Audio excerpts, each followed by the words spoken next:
ایک ملک ایسا بھی ہے جو ویران نہ ہوگا اور نہ اس کا مالک مرے گا۔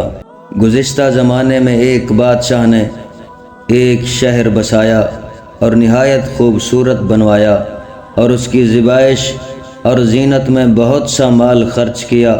پھر اس نے کھانا پکوا کر لوگوں کی دعوت کی اور کچھ آدمی دروازے پر بٹھلائے کہ جو نکلے اس سے پوچھا جائے کہ اس مکان میں کوئی عیب تو نہیں ہے۔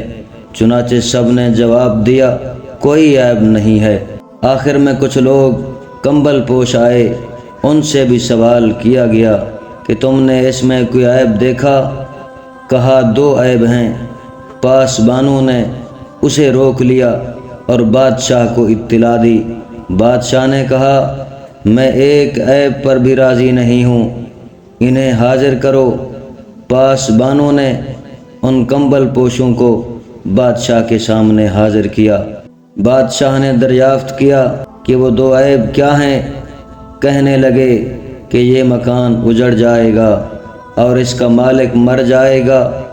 بادشاہ نے سوال کیا کہ ایسا بھی کوئی مکان ہے کہ کبھی ویران نہ ہو اور نہ اس کا مالک مرے؟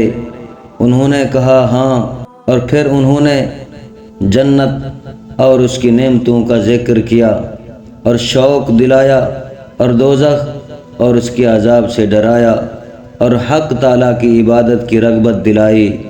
اس نے ان کی دعوت قبول کی اور اپنا ملک چھوڑ کر چلا گیا اور اللہ کی بارگاہ میں توبہ کی۔ سبحان اللہ۔